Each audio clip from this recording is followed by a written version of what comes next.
Hello and welcome to Kiran sewing era. तर आज 36 chest inch blouse आपल्याला इथे कट करायचा आहे आणि प्रिन्सेस कटमध्ये राहणार आहे आणि ज्या स्लीव्ज राहणार आहे त्या राहणार आहे पप स्लीव्ज.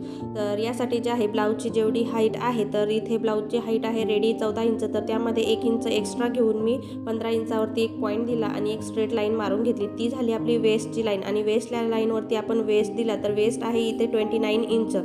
तर सव्वा 7 इंचावरती एक पॉईंट दिला, 1 इंच टक्ससाठी आणि त्याची शिलाई मार्जिन दिलेली आहे. तर इथे शोल्डर जे आहे ते घेतलेलं आहे 5.25 इंच आणि शोल्डर जी पट्टी घेतलेली आहे ती घेतलेली आहे 3.5 इंच, जी की तयार होऊन 3.25 इंच तयार होते.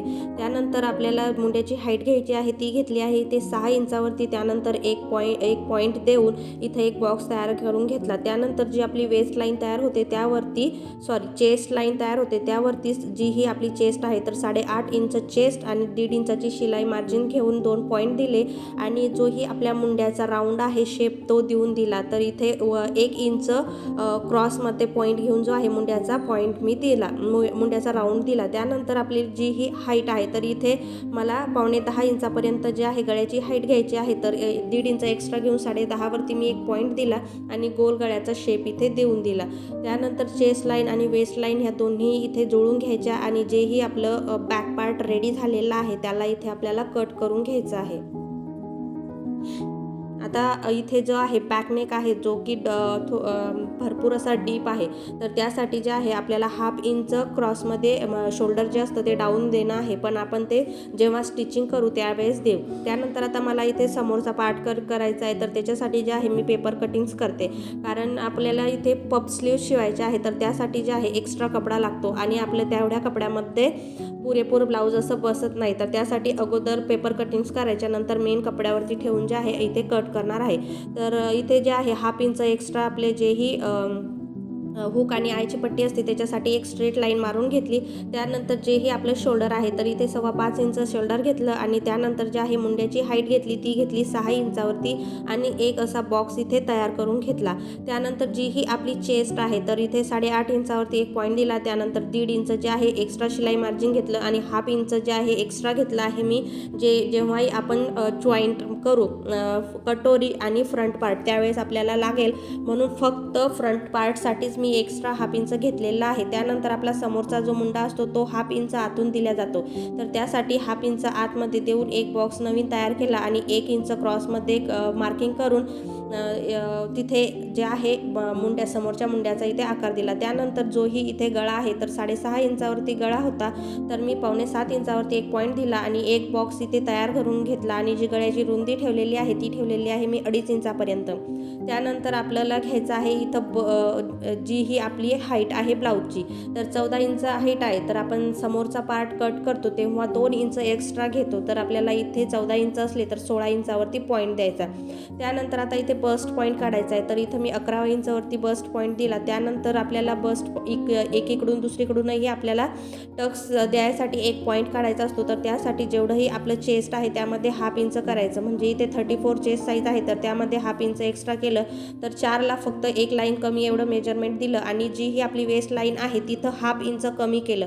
जेवढंही आपण बस्ट पॉईंटवरती मेजरमेंट दिलेलं असतं त्याचं 1/2 इंच कमी करून खाली पॉईंट द्यायचा आणि जो टक्स ठेवलेला आहे मी समोरचा प्रिन्सेस कटसाठी तर तो ठेवलेला आहे मी 2.5 इंचापर्यंत आणि एक कर शेप देऊन जी कटोरी आहे ती इथे मी रेडी करून घेतली.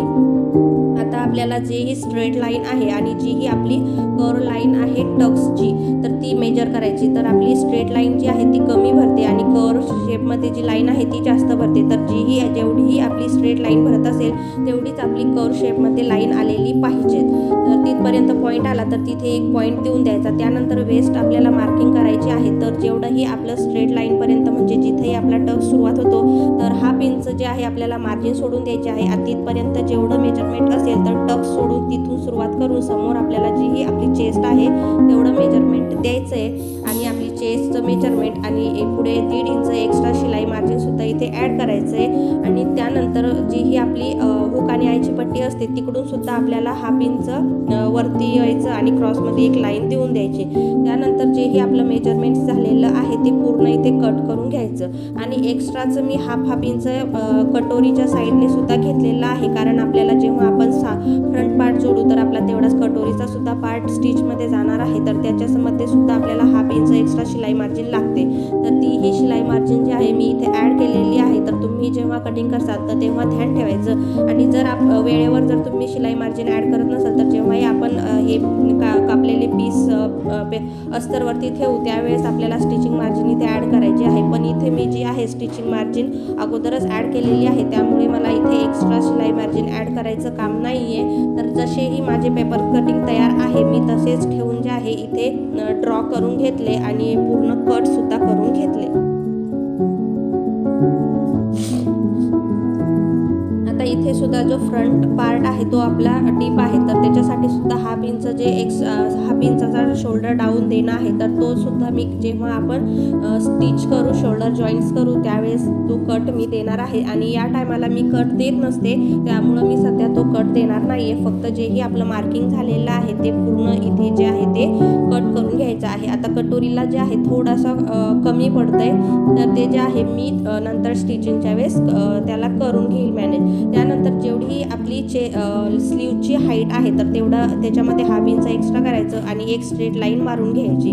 नंतर जे आहे मी इथे जितकंही आपलं वरती शिल्लकचं कापड असेल तर आपल्याला इथे 3 इंचाच्या वरती जे आहे शिल्लकचं कापड ठेवायचं आहे, कारण पफ स्लीव्ज जे आहे ते आपल्याला तयार करायचे आहे. तर त्याच्यासाठी जे आहे मी 10 इंच स्लीव्ज होत्या तर 10.5 वरती एक पॉईंट दिला, त्यानंतर एक्स्ट्रा 3 इंच घेऊन वरती परत एक लाईन मारून घेतली. आणि जेवढा आता जे इथंही आपल्या रेग्युलर स्लीव्ज असतात तिचा शेप देऊन दिला स्लीवचा आणि त्याचा मधला असा पॉईंट काढायचा. आणि त्यानंतर जोही आपण एक्स्ट्रा 3 इंच घेतलेला आहे तर त्याला असा शेप जसं मी दिलेला आहे त्याप्रमाणे शेप देऊन द्यायचा. आणि नंतर जेही आपलं फिटिंग आहे ते द्यायचं. नंतर 1.5 इंच एक्स्ट्रा शिलाई मार्जिन द्यायची आणि आपली जी पफ स्लीव्जसाठी जे अस्तर आपण कापतो ते व्यवस्थित इथे कट झालेलं आहे. तर याच प्रकारे जे आहे तुम्हालाही जर पफ स्लीव्ज बनवायच्या असतील तर या प्रकारे मेजरमेंट्स घेऊन तुम्ही पफ स्लीव्ज कट करू शकता. आता जे आहे हा व्यवस्थित असा पफ स्लीव्जचा आकार इथे तयार झालेला आहे. आता आपण जेही आपले अस्तर कटिंग झालेले आहे तर मेन फॅब्रिकवरती ठेवून याला पूर्ण असं आपल्याला कट करून घ्यायचं आहे. जेव्हाही आपण मेन फॅब्रिक कापू तेव्हा आपल्याला हाफ इंच किंवा 1 इंच एक्स्ट्रा ठेवूनच जे आहे आपल्याला फॅब्रिक कट करायचं आहे. तर आता या ब्लाऊजची जी स्टिचिंग आहे ती पुढच्या व्हिडिओमध्ये राहणार आहे, कारण व्हिडिओ खूपच लंबा होतो आणि पाहण्यात इंटरेस्ट राहत नाही. तर व्हिडिओ आवडला तर लाईक करा आणि चॅनलला सुद्धा सबस्क्राईब करा. आणि याचा जो नेक्स्ट व्हिडिओ राहील स्टिचिंगचा तो सुद्धा नक्की बघा. आणि तोपर्यंत बाय बाय.